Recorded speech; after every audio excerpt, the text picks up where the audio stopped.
What's up, guys? Welcome back to Veteran Aquatics. My name is Dylan, and today we're going to talk about what to do if you have to leave your home for more than a day and how to make sure your fish are safe while you're gone. If you haven't already, make sure to go ahead and hit that subscribe button. We are so close to 2,500, I can almost taste it. As always, I'll see you in a minute.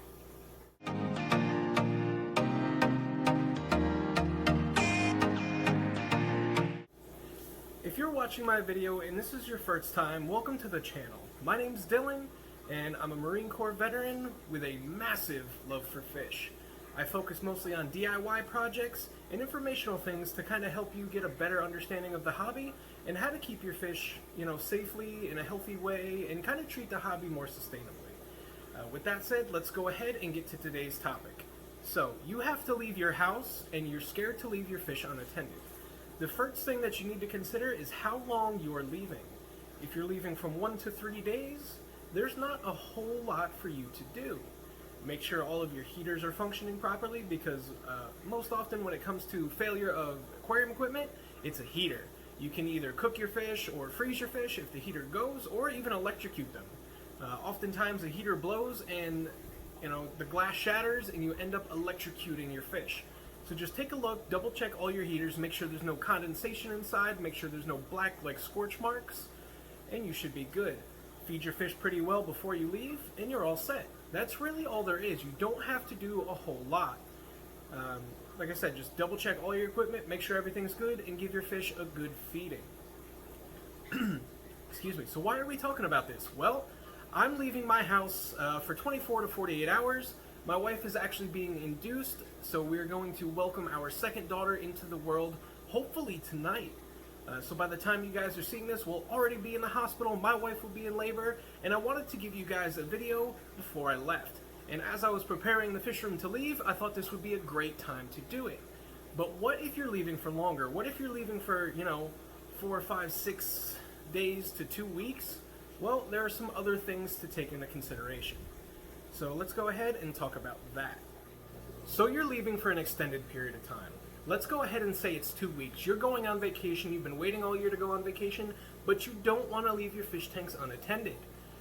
One thing that you can do is have somebody come over and watch your fish and feed them every couple of days. Now, if you have a lot of fish like me, one way to achieve that and make sure everything gets fed what it needs to is color-coded dot stickers.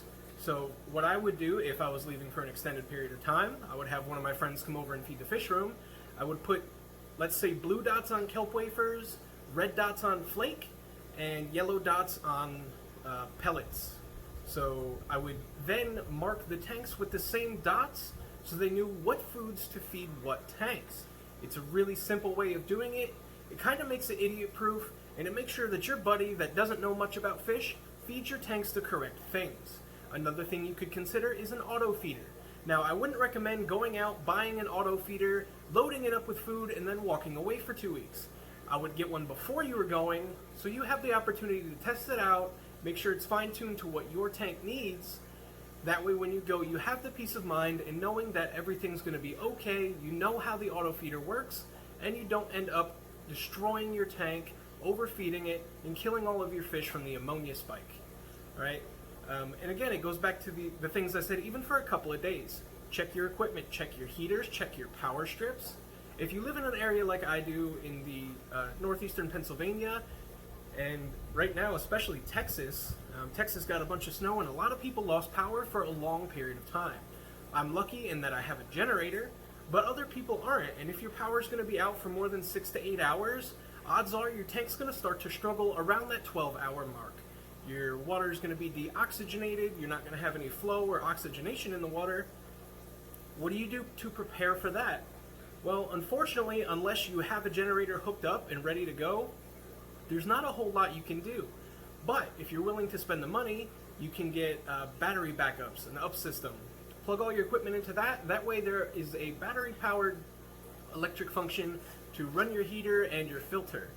Lights don't matter. When I leave, I always cut all the lights off. Any lights that have a nighttime function get left on the nighttime function. Those are generally for my planted tanks. That way I can make sure my plants get enough light and my fish don't get stressed out or I don't have a huge algae bloom. You'll notice the geophagus tank behind me is covered on the sides with algae. I did scrape the front of it off. I don't mind algae, it's not a bad thing. Since they're geophagus, they don't have any plants because they will just dig them up. But if you leave your lights on for 2 or 3 days, you're one, going to stress your fish out, and two, be very prone to a massive algae bloom, and you're going to come back to a green tank. And unless you have a UV sterilizer, sometimes that can be hard to come back from. Also, if you're leaving for a length of time, let's say a week to 2 weeks, and that would normally be when you would do a water change, make sure to do a good water change probably the day before you leave. That way you have the chance to check on your fish, and if it's a bigger water change than normal, you can check and make sure that they're okay and nothing weird is going on with the water parameters, because the last thing you want to do is come home to a foul tank because all of a sudden you had an ammonia spike because your water had something in it that it wasn't supposed to have, or more chlorine or chloramines or anything like that. Another good thing to do if you're just running a couple of tanks is to do a water test on all your tanks to kind of see where they're at, to see if there's anything that you need to address prior to leaving. Now let's talk about the food that you should feed before you leave. So generally speaking, you're not going to have somebody that can come over every single day and feed your fish tank. So for me, being that I'll likely be gone only for 48 hours, what I did is fed a high-fat, high-protein content frozen food. So different things got different foods. Apistos cannot digest bloodworms, so they got brine shrimp. The guppies got brine shrimp. Everything else, for the most part, got frozen cubes of bloodworms. You can also do this with live food. So you can do, live brine shrimp or live bloodworms that you can get from your local fish store. But a high fat content, high protein content food will keep your fish going for a couple of days. Now, before you start to worry and be like, well, I don't want to go 2 days without feeding my fish, as long as you're on a regular feeding schedule and you're feeding your fish normally, they should be able to go upwards of 4 or 5 days before they need to be fed again. Now, there's a couple of caveats to this. Things like African cichlids can get very aggressive when they haven't been fed. Mine in particular are extremely aggressive when they're hungry, and I can't even walk by the tank without there being an enormous pre-feeding frenzy. They'll start hitting the top, splashing water everywhere. They're absolutely wild. So for them, I've fed them 3 times already today, twice with pellets, and then once again with frozen brine shrimp. So make sure you're feeding a high quality food that's high in fat and protein content. This will keep your fish fuller for a longer period of time. Now just be aware that if you have things like plecos, ancestris, bristlenose, or mabuna, they don't tolerate high protein very well.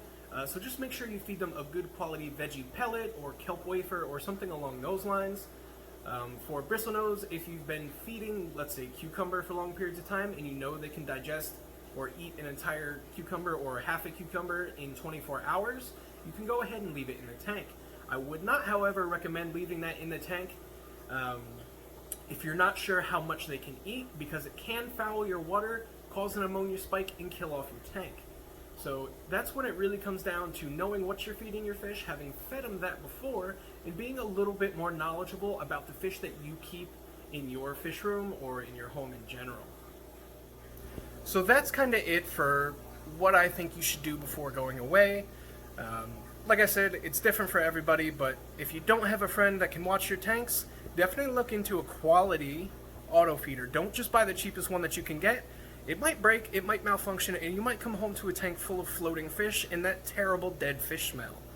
Alright? So again, fish can go 4 or 5 days without eating, without any real complications, as long as you're feeding them well. My fish in particular tend to be a little on the chunky side because they get fed really high quality foods.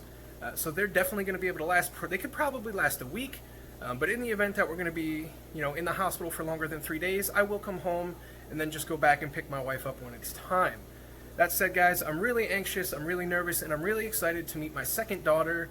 So I'm off to the hospital. Thank you so much for watching. If you haven't already, go ahead and hit that subscribe button, and as always, stay safe, stay happy, and I will see you next time.